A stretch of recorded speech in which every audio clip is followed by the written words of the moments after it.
You're listening to SkippyCast. I'm David McPhee.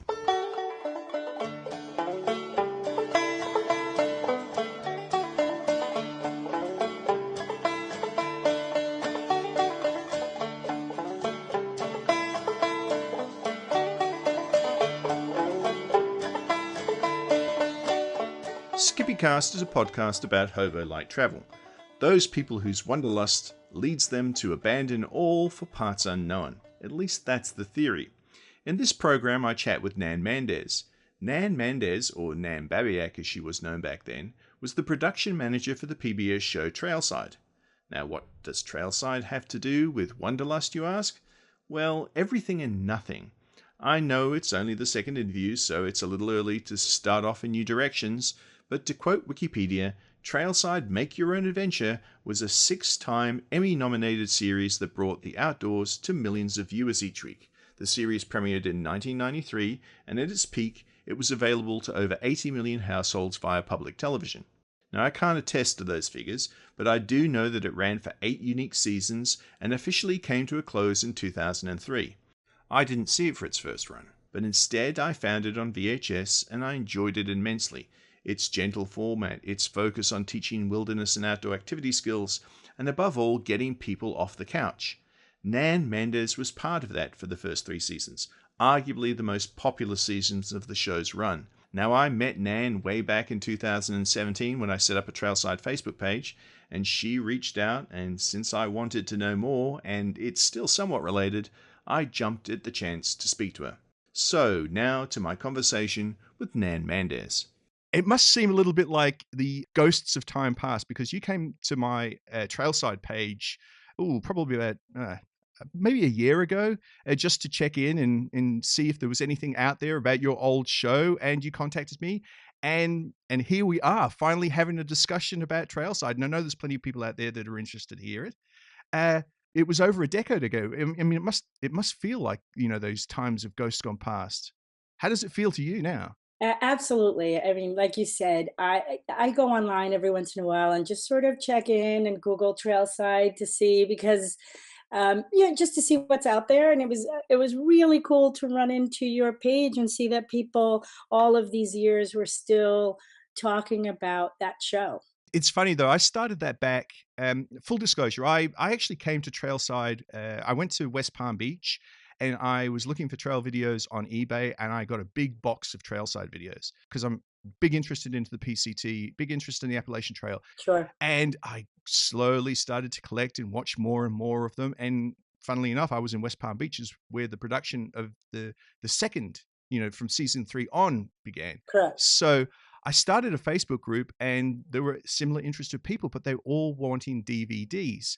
And I'm glad that you stumbled across it, because you can maybe fill in some of the information that people are really interested about. So I did a little bit of Googling of your name, and I'm going to get you to pronounce your name during production so that I don't butcher it. Sure. I'm Nan Mandes. I used to be known as Nan Babiak when I was married, but now it's just Nan. Just Nan, like Madonna. And Correct. it's funny because when I did a Google, obviously I saw you in the production credits that were in the Backpacker magazine articles, and you were the production manager. So again, forgive my naivete. What does a production manager actually do? And how did you get hooked up with the Trailside gig? Sure. So a production manager basically deals with logistics. So we are talking budget, scheduling, hiring, whether it's a small production or a big production. Specifically for Trailside, I'll give you a little bit of background. I've been in production for all of my life. It's all I've ever wanted to do. For a long time, I thought I wanted to be an editor. I was doing a lot of that, and decided I really wanted to be more outdoors as opposed to inside in a dark room editing, which is what we used to do back in the day before internet and streaming. One of my clients was kind enough to have trust in me, and he talked to me about this new series that he was putting together. They didn't have a lot of money, so it's not like he could go out and hire somebody who maybe had a lot more experience than me, but he knew me. He knew my attention to detail and all that, and he asked if I wanted to be a part of what ended up being the pilot for Trailside. You seem to me, I've seen your photographs. I don't want to say your age because I know that's a faux pas, No, But it's not. That's fine, but go ahead. you seemed really young on the pictures that you sent me. You must have just been straight out of college. Almost. In 93, so 96, I was 30, so I was 27. And it was a big leap of faith for somebody to hand over. I mean, I didn't realize how lucky I was till much later. But yeah, I was handed what ended up being, a full television series. Myself and Matt Cohen, who was the supervising producer, were in charge of just pretty much coming up with, like, we started it from scratch, like, how many episodes we were going to have, who was going to fund it, how we were going to break it up. We ended up how many different teams we were going to have together, and we sort of just overarch and worked and supervised all of these different teams, because as we Trailside travel all over the place, so we couldn't just have one crew. Basically, we had two or three crews working, so that we wouldn't burn anybody out. Okay, so full disclosure, I've asked these questions in the past. They were in a Google Doc, so some of them I've already read. But one of the things you said was that you had been in a couple of documentaries on the Discovery Channel. What was that? I did. It's a series called Rediscovering America, and that was also another client who didn't have a lot of money, so decided to give me a chance. I went out on the road for 55 days and shot two documentaries. One on the history of the American Railroad, and the other one was the working cowboy, like a modern American cowboy. And again, at the time, not being very young and not knowing how crazy it was to accept something like that. We were on the road for 55 days. We hardly had any time off. We had no internet. We had no cell phones. So, it was kind of like or inventing the wheel as far as how to move a crew that size and have to deal with any logistics that comes up on a docu series, something that's not scripted or anything like that, or local, like in one spot. And that you know allowed me to learn how to basically just think on my feet. So I think you said that because I mean, Trailside was a big outdoor series. Did you have any interest in the outdoors, or was it simply being at the right place at the right time? Yeah, right place at the right time. I mean, I was not averse to it, but it's not something that I really was brought on because of my knowledge of the video and the post, because we knew that we had the backing of Backpacker magazine, and we had people that we knew were knowledgeable in the outdoor world. So Matt Cohen was smart enough to then make sure that the team that handled the production side of it really knew that that's where we needed to make sure that we had expertise so that we could edit all of these shows and edit them on time and deliver them where they needed to go. You've told me a little bit about how the show developed. How did the show develop? There's a quote that I really like from John Veman. It was in Backpacker magazine. It was just before the season 2 launch. And he said that people would catch him in airports and be excited about Trailside because it contrasted the good old boy hunting and fishing shows that dominated Saturday mornings. Was that what Trailside set out to do? And how did the show actually develop? I came in pretty much at the beginning, but there were definitely talks beforehand, about it, where Backpacker was involved with New Media and Stephen Samuels, who was the originating producer for the series. So I'm not really sure what the talks were beforehand about it, but I was there for the discussion of the first episode, and really, sitting down and this was before we were funded. So the idea was to try to come up with a pilot that was interested enough that it would absolutely show what it was that Backpacker and John Veman wanted to convey, and something that, budget wise wouldn't cost a lot. And that's why we came up with first episode or pilot was actually Smoky Mountains in Tennessee, which was a very nice, very simple hiking show. But absolutely from day one, Backpacker and John Veman were adamant about creating a series that was for the everyday backpacker, not the hunter, not the extreme skier or, backcountry hiking sort of person. He really wanted to get the point across that anybody can do this. And it's funny because he comes across as the everybody in some of it, because you can see that obviously, even though John Veman has experience, there are times when he's a little bit, I wouldn't say out of his element, but you can tell that the person that he's with. I mean, particularly when you saw him do some of the rolls in kayaks and things like that. And you look at Yeah. it and you think, well, yeah, you know what you're doing, but he represented that everyman. Yeah, absolutely, and he was humble about it too. He had no problem getting in front of the camera and sort of seeming, a little out of his element, like you said. But what it showed, I think, and what came across was that if you're willing to learn, you too can do it. Because he wasn't, like you said, he wasn't an extreme sportsman, though. As you said, he has been an avid outdoorsman for all of his life. Some of these things were just not part of his wheelhouse. Yeah, it's interesting because the show covered the gamut. I mean, it there wasn't just hiking. Obviously, hiking was my primary interest when I came to the show, but it covered so many different forms of travel, or so many different forms of adventure travel. I've only seen about 22 episodes of the first 40 in the first 3 seasons, because they're not really that easy to get a hold of, but they seem to get about. I mean, particularly in season 2, the show went to New Zealand in the Milford Track, and Yeah. it went all over. How did you manage that on a PBS budget? I mean, and how did you come up with the locations? Because the Milford Track just seemed to be completely out of the blue. It was out of the blue, but it was one of those things. I think, once we there was a step process. Obviously, once we did the pilot and we shopped it around, PBS was kind enough to pick us up. I think they acknowledged that this was something that would have an audience. After, and at that same time, we also got two very big sponsors through PBS. Once we got locked in with PBS, we had LL Bean backing us. We had Chevy Truck backing us. Later on, we had High Tech Boots.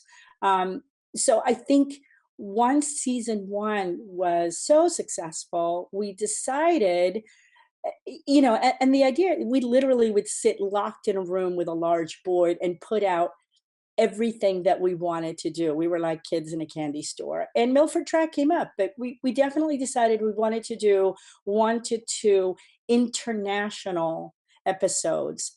Not too many, because again, we still wanted, our main audience was, American citizens who are watching this. So we wanted them to be able to go to these places if they wanted to, whether it's a flight or a drive to whatever location, because, we weren't all over the United States. But absolutely, it was just sitting around going, what else is out there that we really want to do? And Milford Track was one of them. What is it called? The most beautiful walk in the world? Why not?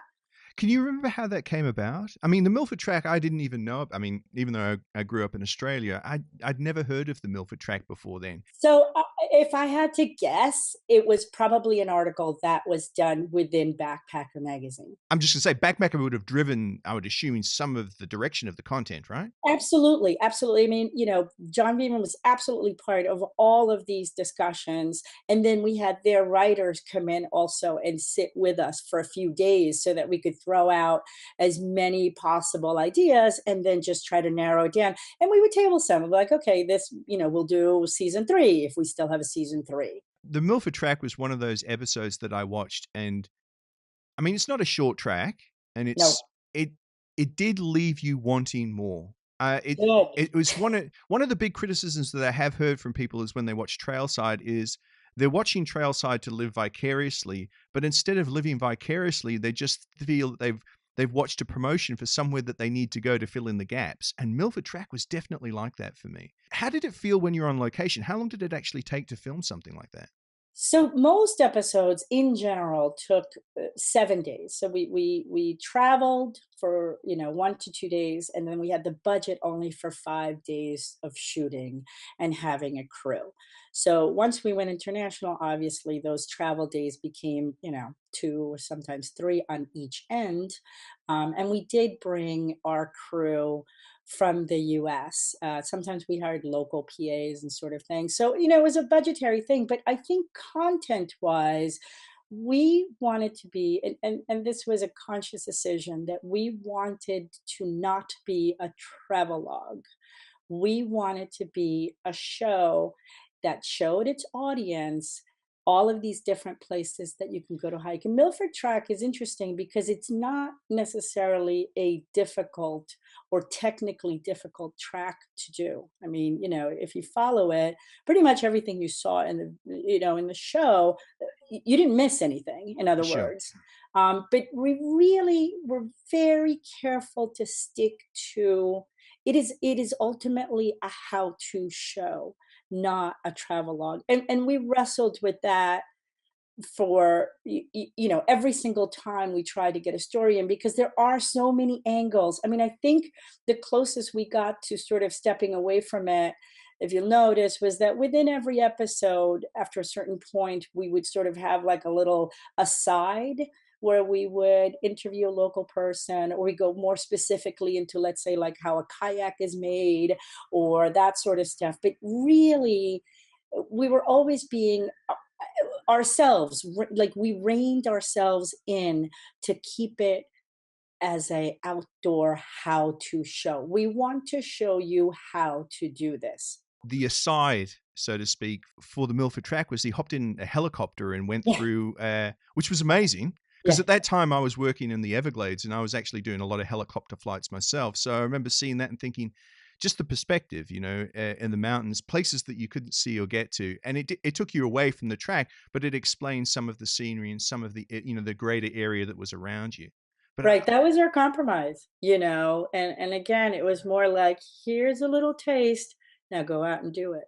I mean, you didn't just cover, more the adventure, um, I shouldn't say the destination type episodes like Milford Track or, something like that. It was always an angle to it. Like, for example, you would be caving somewhere. So it focused on the fundamentals of caving, or you would be winter camping, or even you went specifically into things like Wilderness 911 as well. So Yeah, you, absolutely. and that was obviously incorporated. That was a conscious decision to make to show that you not just where, but how. Right, exactly. And those asides were something that we'd literally have a column 3 set up, so he's like, "Here's your destinations, here's your activities, and then here's these asides that people really need to learn, whatever they are. We wanna feature, how to, take water from a stream and make sure that it's potable." Like you said, Wilderness 911, how to repair something, looking at food stuff that, whether it's going to be poisonous or not. And then we would just try to match them up, for the series. I mean, I remember in Wilderness 911, there was a discussion about a compound fracture Mm, and how to go about dealing with. I mean, which yeah. God forbid you would ever come across a compound fracture in the middle of a But you trail. might. But But you yeah, might. exactly. And they were as diverse as also photography, discussing how to photograph in the outdoors. And Right. that's what I liked about the show. I did sometimes want some more content from the purely adventurous side of me, but you're right. It was a gentle show. Now, when Right. you did do the episodes, obviously you tried to keep them fairly well scripted and within a certain time frame, and you only had a limited amount of time that you could actually shoot. But was there a lot of footage that ended up on the cutting room floor? No, not much. I mean, for 5 days of shooting, we'd be lucky if we got those 6 minutes a day of usable footage. So really, it was, lean and mean and just get it done. I mean, I don't think we've talked about this, but everything you saw in the episode, the Mhm. crew also did. So if we're talking in the show about hiking, 6 miles in, to a location and setting up camp and all that, the crew did that also. There was no staying in a hotel and coming in every day, to shoot in various locations to make it look like we were hiking or camping. So, I mean, we made slight concessions for the crew. We did have an outfitter come in so they could feed us and set up our tents, so that, once we were done shooting our 10 to 12-hour days, we didn't have to come home and, try to make ourselves a meal. But everything you see, the crew did also. Wow. And how big was the crew again? Not very. I mean, we had a cameraman, we had an assistant camera who sometimes also photographed. We had a location manager, John Veman, a guest, and usually a PA or two. Now, I asked you what was your favorite episode. I'm a big fan of the AT Yeah. through hike. So I love it. It's around the same time I was using the camera to go out on the trail myself, which was just a little DV hand cam, and it was around 2000. But you handed cameras to these kids and told them, We "Hey, did. film whatever." Now that was my favorite episode, so I do want to talk about that. And that is my favorite out of all. And I have, wonderful memories because I did, I was a production manager for those 3 seasons, but I did get to go out on quite a few of them myself. Um, but my favorite was the AT, and because it's so different from all the other ones. Absolutely. But they were stars. The Yes. guys who did that, guys and girls who did those recordings, um, it was one of the first times you could actually see people on the trail talking about their trail experiences in real time. Because even though we see, you know, absolutely tons of it now on YouTube, Mhm. back in the day, it was a rarity. Absolutely. I mean, that episode, which we ended up making two, that was the only one that became a two-parter because there was so much amazing material.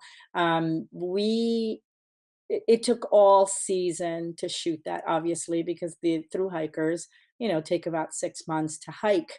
And it was old school. Again, no internet, no cell phones. So it was contacting the local, AT locations to try to find people who'd be willing to do this, who were thinking about doing it and hoping that they would actually, start the trail, mailing them each cameras, hoping that they would, record themselves. And like you said, this was before MTV, before all that sort of stuff in YouTube, where, these testimonials, you see them all the time now, but back then, you didn't have that. And then it was trying to catch up with them because we do a couple of times and we planned this, you know, figured out where they were going to be and hoped that we could get our crew and John Veman and everybody available to go out and meet with them.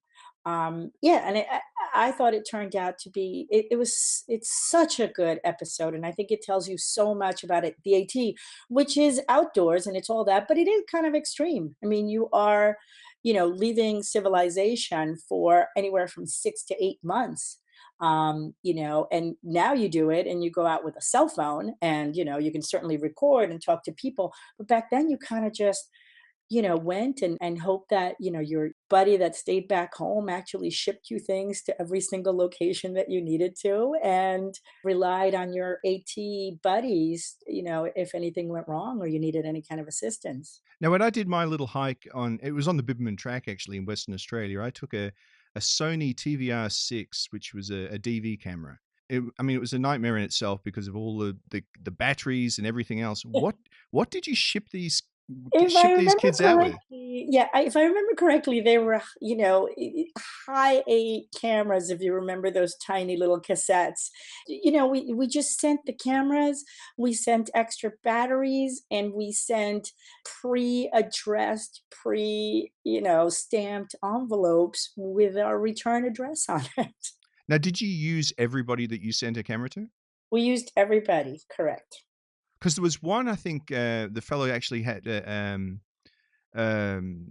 oh, I don't want to say shin splints, but he certainly had a stress injury and he had to come off the trail. And I was curious to know if there was anybody that just didn't make it, but obviously they all made it. They all made it. You must have vetted them ahead of time because they were very comfortable on the under camera. And it's like you say, today people aren't used to sitting in front of a camera and telling their experiences. I think we got very lucky because I think, yeah, we pre-interviewed them beforehand, but we didn't have that many people to choose from, and the ones that we did choose did an amazing job for us. And obviously you decided to make that. I mean, the AT is a 5 to 6 month hike, so I'd imagine that you needed to make that a two-parter. Yeah, I think there were a couple of two-parters. I don't know if they maybe are beyond your tenure there. it might have been beyond mine, as I was only on for the first 3 seasons. So what was the shoot like? I mean, what was your day to day? Was it stressful? Was it fun? Was it a laugh a minute, or was it at everybody's throats until the day was done? What was it like? It was a little bit of everything. I mean, it was chaotic, but a lot of fun. It was, flying by the seat of your pants. It was reinventing things. Even from simple things. My day, when I did go on the road, like I said, on probably, I don't know, I think like 6 or 7 of the episodes, which was nice to get out of the office. But, when I was in the office, I was sitting there, basically fielding phone calls and just trying to stay ahead of the game. You talked a little bit about, PBS budget. It was quite small for what we needed to do for each and every episode. So there was a lot of phone call making to local tourism boards, local film offices, local AT offices, see if people could volunteer to help bring equipment in, to see if we could get, hotels given to us for the crew for the first night, or even flights given to us, or some of them. So there was a lot of just prepping, and more often than not, we had one crew out at all times, with John Beeman out. So it was trying to locate them, making sure that they got what they needed, or whatever, if we had to be rained out or if we couldn't do something. John Beeman got sick a couple of times where we had to really just halt production altogether, and what that was going to do. Or if we had a guest that all of a sudden wasn't available and we were supposed to shoot him, let's say next week, and now we have to change that. Like, let's see if another show is available to be shot that week, and move things around.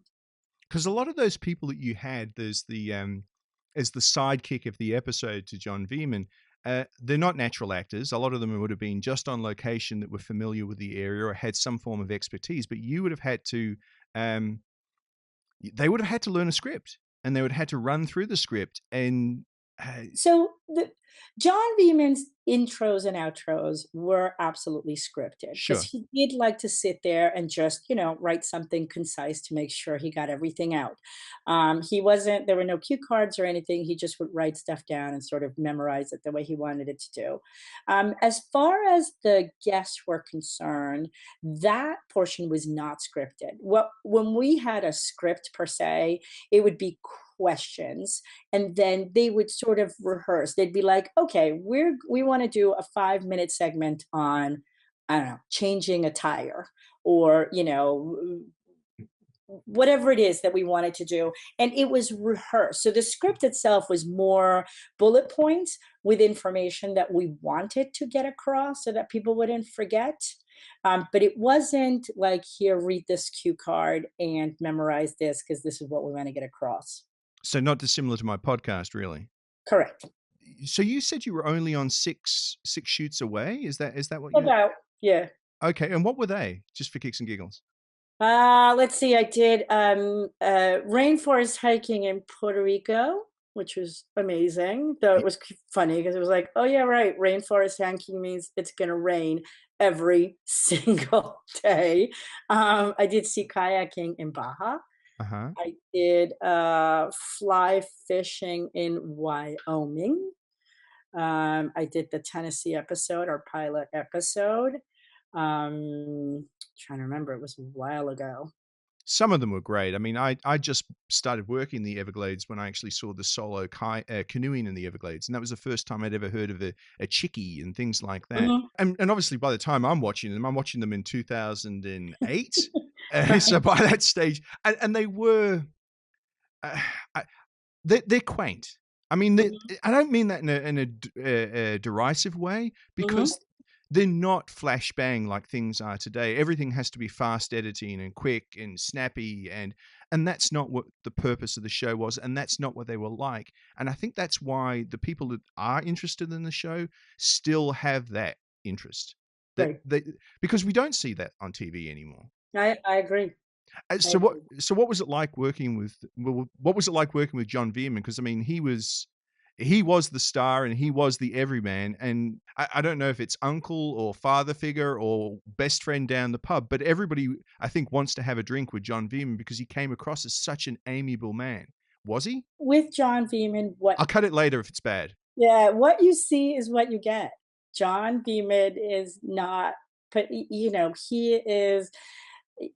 is a man of conviction. He is, again, what you see is what you get. He wanted to make sure that he came across as the everyday man, and that's who he is. That's who he is, and again, there were no cutting corners, none. He made that very clear at the beginning as far as, we're not that you could in most of the locations, but we're not driving to that location. We're not getting dropped off into that location. We are making this show work as real as we can possibly make it. Again, with the crew we had, there's just no way that we could do it within the budget for us to carry our own equipment in and all that stuff. So we did hire, local hiking clubs to help us bring in equipment, and we did hire an outfitter, but everything else we all did. And that was with John Beeman's leadership, because that's what he wanted. He never ever wanted to have to explain to somebody that what you saw was not what he did. Just to explain, I should say that John Veman's connection through Backpacker, he was the editor of Backpacker magazine. Is that correct? Correct. Okay, so I mean, but he wasn't naturally on camera. That wasn't his. It wasn't his No. MO. No, I mean, he's definitely always been sort of a quote unquote public figure, in that he's very passionate about what he does. So he can speak, and was used to public speaking, but absolutely not. He was not, and he didn't take any coaching, and there were no acting, there were none of that. He learned as he went along with the rest of us.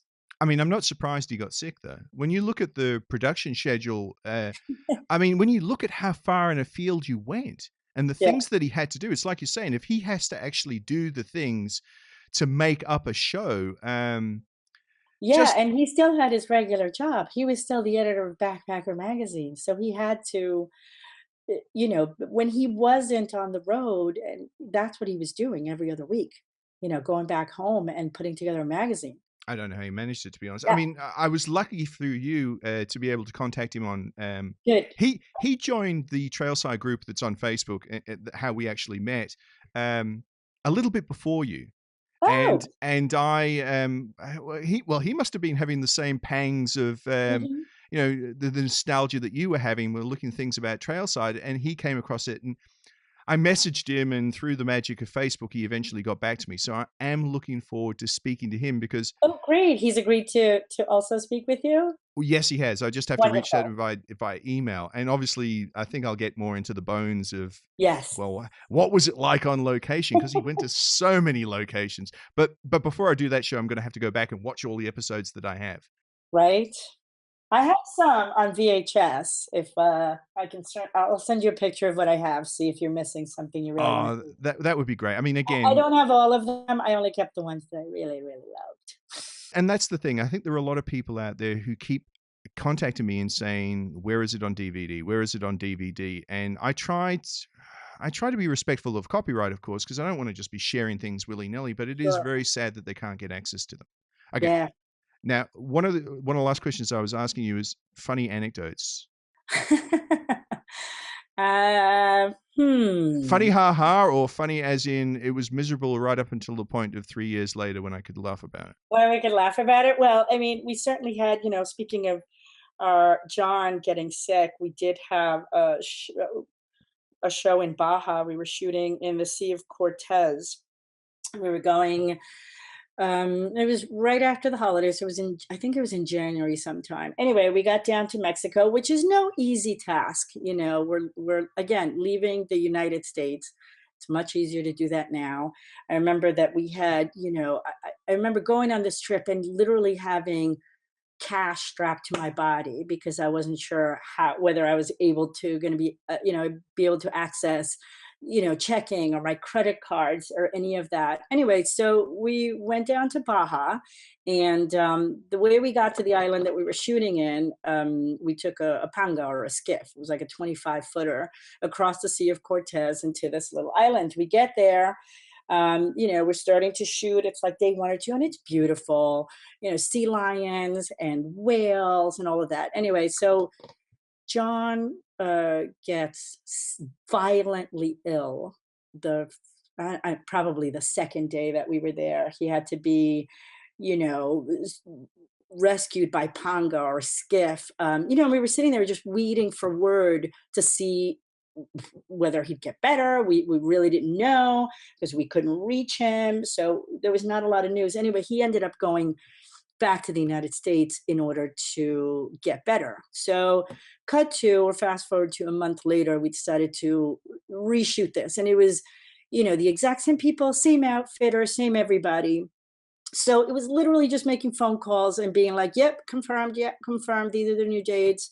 Everything the same, everything the same. We get to the island and the crew is eating. I was on location, so I was the location manager. I turned to my outfitter and the outfitter's like, so where are your tents? And I was like, what do you mean, where are my tents? You were supposed to supply the tents.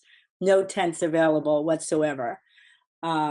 So, a little bit of a panic. Crew had no idea. They're sitting there all kumbayaing and enjoying and loving life. And I'm freaking out because it's, 98 degrees during the day and, I don't know, 50 degrees at night.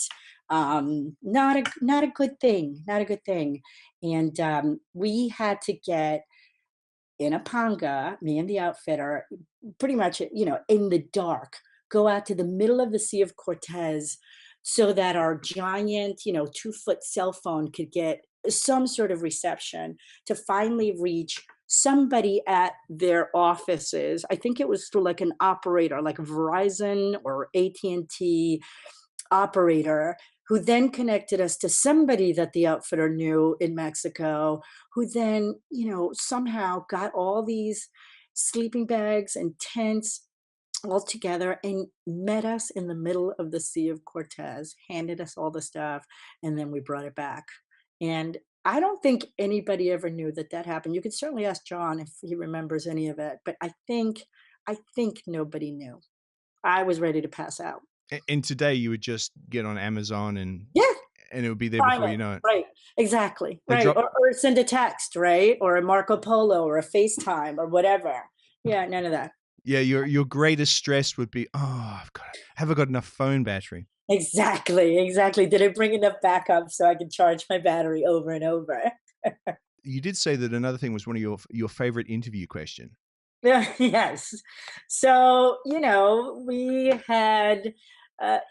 had lots of resumes from people who absolutely wanted to work on our show, especially after the first season.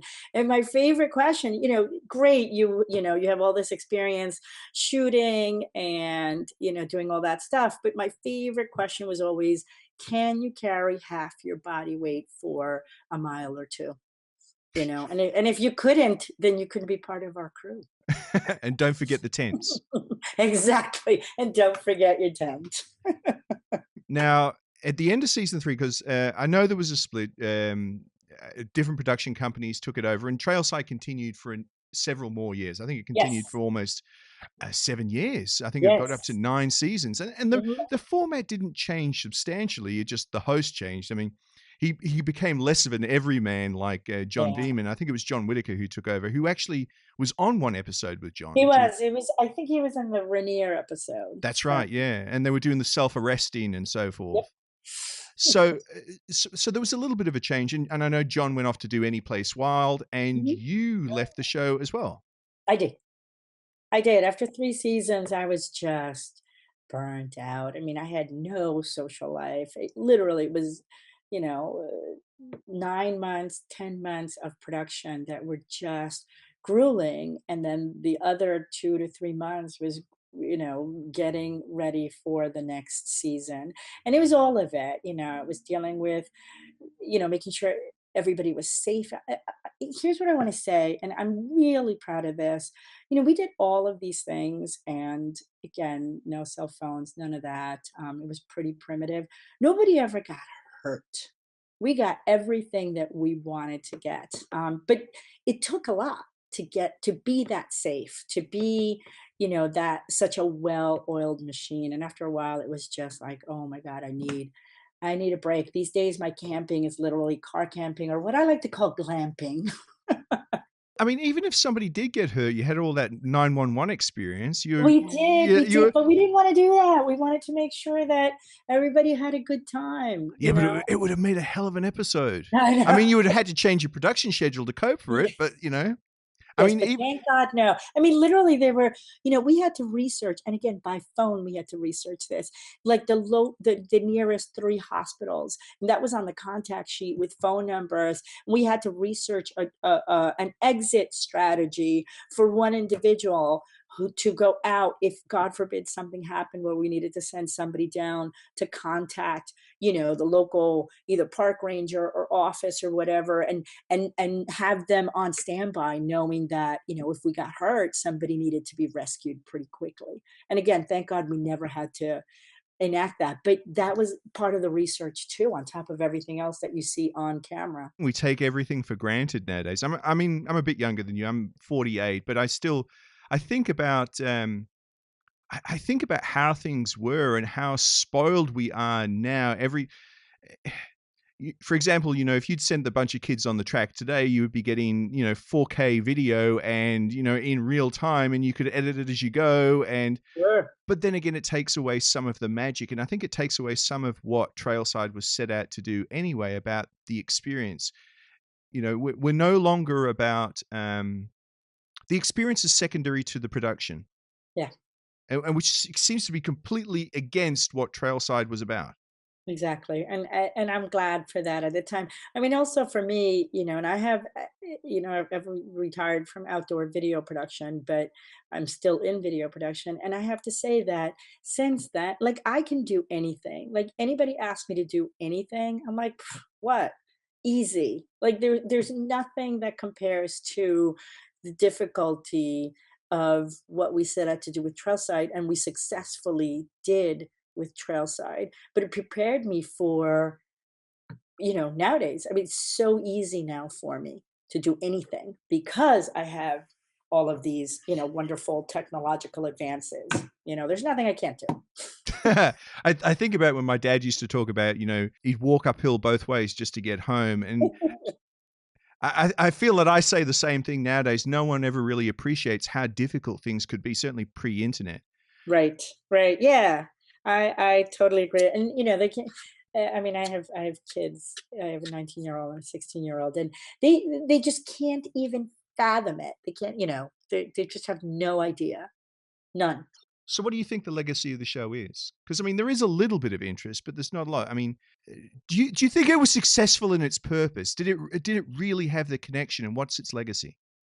I think what we set out to do, we were successful in doing. I think also that we supplied an audience uh, information that wasn't readily available out there, and we presented it in such a way that allowed people to not just dream but actually do it, because it was we couldn't have made it any easier for you. It's like, this is what you have to do in order to get out there and do it. You don't need all this fancy equipment, you don't need this, you don't need that. Just go out and do it. And I'd like to think that that's what we provided to our audience, that there's hundreds of thousands of people, if not millions of people out there who maybe either enjoyed it just from their own couch, but hopefully many of them just went out there and enjoyed what nature has to offer. Did you get a lot of good feedback during the production of the show? I did. We got wonderful letters from people. Like you said, if Trailside was, i- if you had fans, they were avid fans. They were hungry fans that were so excited, to see it. You had your even people, we had an audience definitely already, just from backpacker magazine readers, but even those people who may not have, quote unquote, watched TV, because TV was, didn't have anything that interests them, they were watching and they were excited about the show. Because a number of the people that I've spoken to, it became something that they shared with their parents or they shared with their Mhm, children, and they mhm. talked about it being a real event. We've just spoken about how easy things are in terms of production because of how good technology is today, and we forget the fact that around this time, granted, we had VHS tapes, but people would actually make it an event to sit down and watch the show.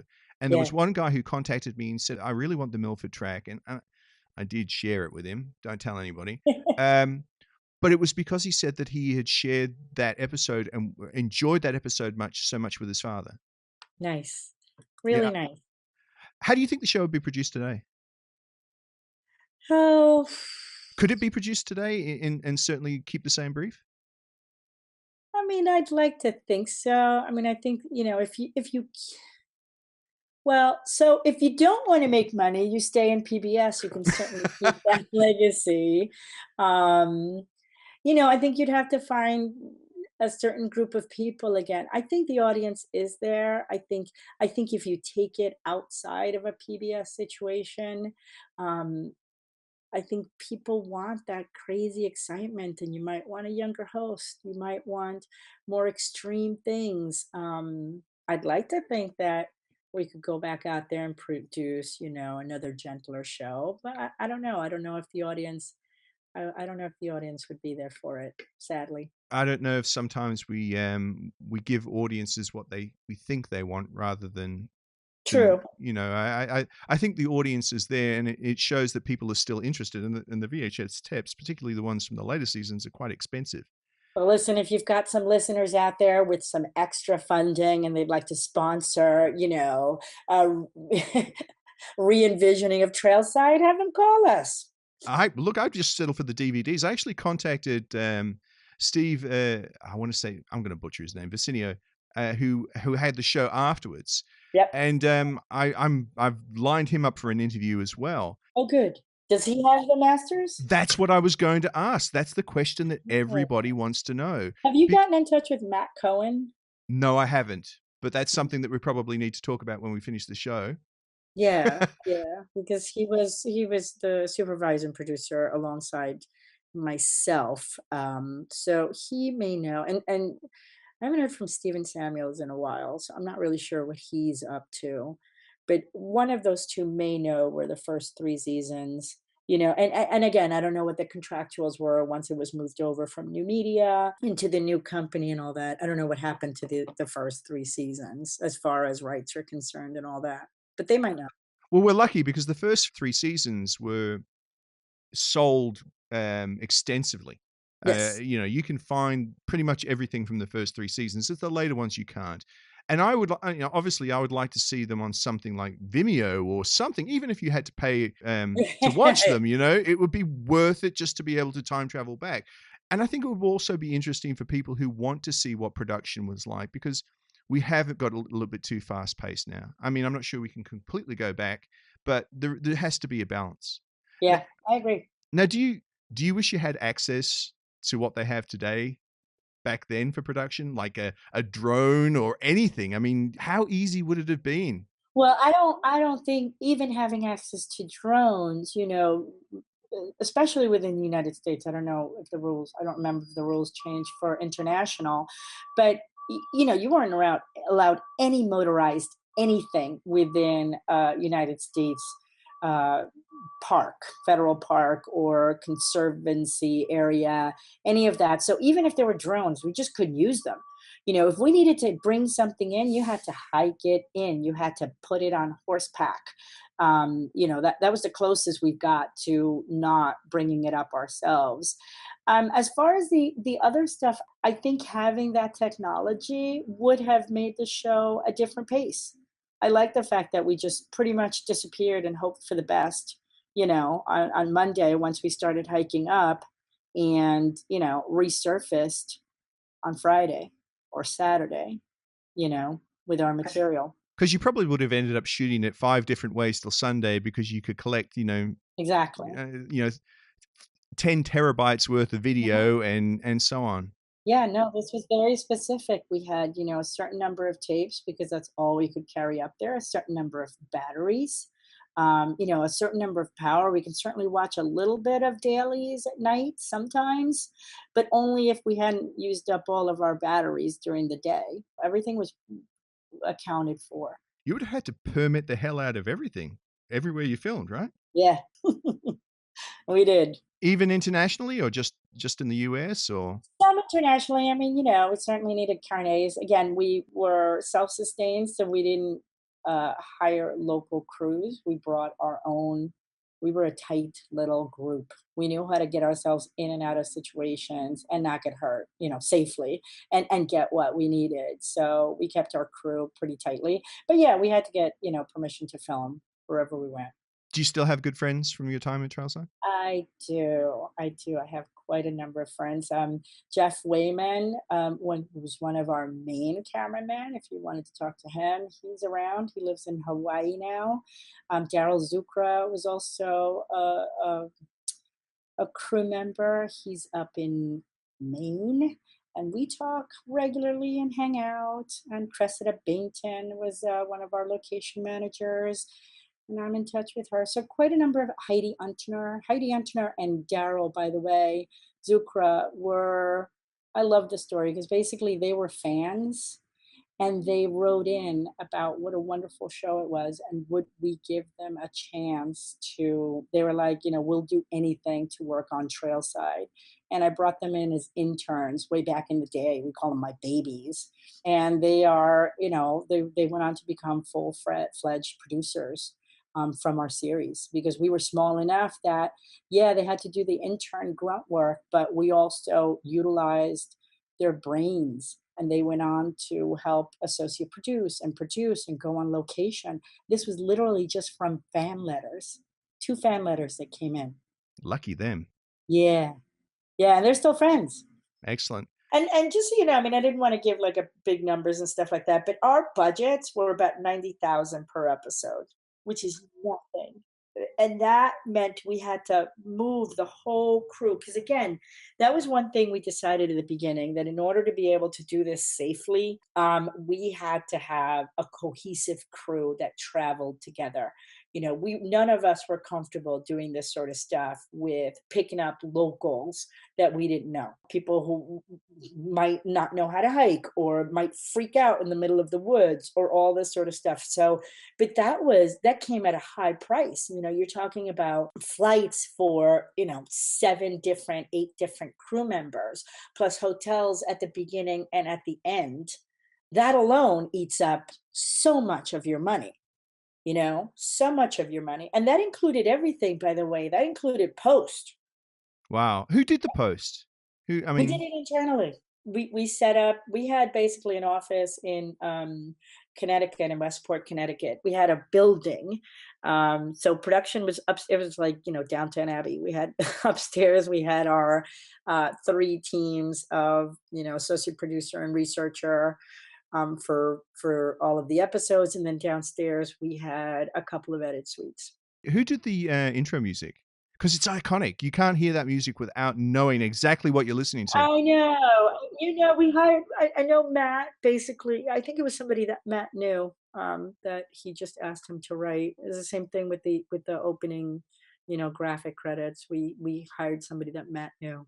I mean, obviously the opening graphic credits are long before Flash and any of those things, but and I'm glad that they never changed them. I'm glad that they kept them consistent. Me too. Right. Yeah, but the music was iconic, and it was, it was this guy that just came up with it, There's so much about that show that I like. Even when you get the VHS copies, you can see some of the outtakes. Yes, you can. So yeah, I'm sure that it was a lot of fun to do. But like you're saying, it was a labor of love as opposed to a financial. And no wonder you left after 3 years. I know, right? But it was 3 really amazing years. And again, I can talk it, it's like, yeah, I've caved. Oh, absolutely. I've gone, sea kayaking about, oh yeah, dog sledding. Sure. I've done it. Rainforest hiking. Absolutely. People are always like, what? When did you do all this stuff? And even when I wasn't doing them, I was an integral part of researching and coming up with how to do it. So I got to learn all of the stuff, which was amazing.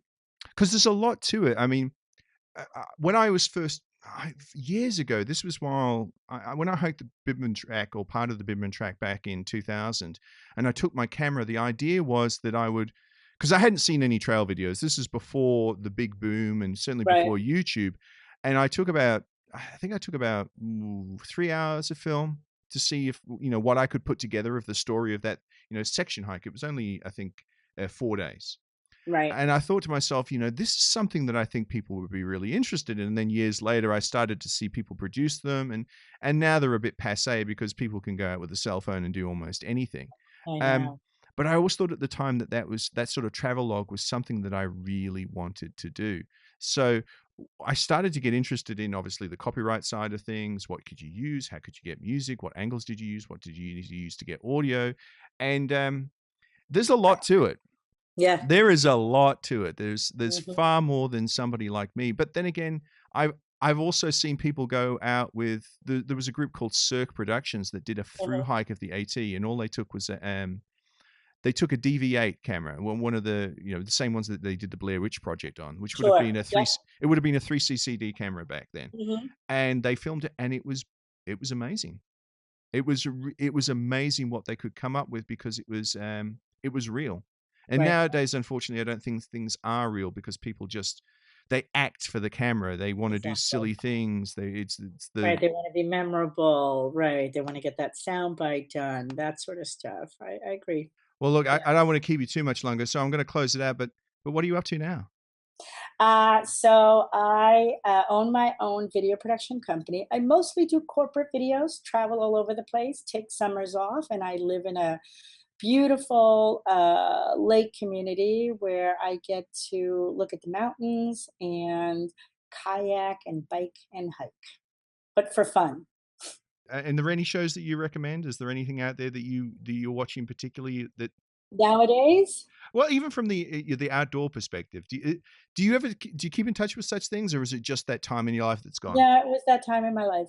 It was a time in my life, and it was amazing. And the more time that passes, the more amazing it seems, especially when I talk to people about it, because I did get to experience all of those different things that I don't think I know that I would have not done.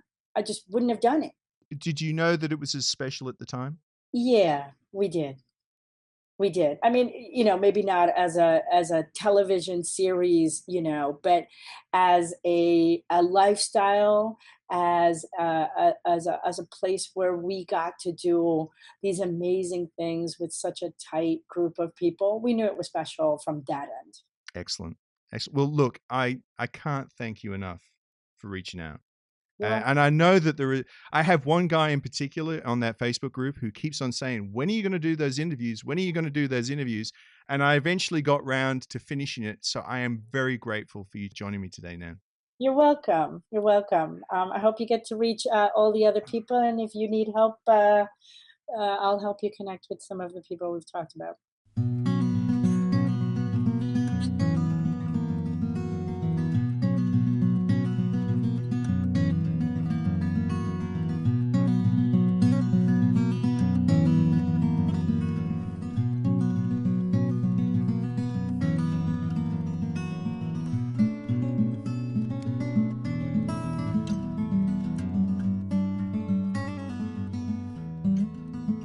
And that's another episode of SkippyCast done. Thanks to Nan Mandes for talking about her time on Trailside. And yes, my pronunciation of her name changes constantly for some reason, and for that I apologise profusely. Check out skippycast.org for the show notes and some pictures that Nan has so considerately shared. And as always, if you want to leave a comment for me or Nan, feel free to do it at the website or at the SkippyCast Facebook page. Now, I have 3 more episodes already recorded.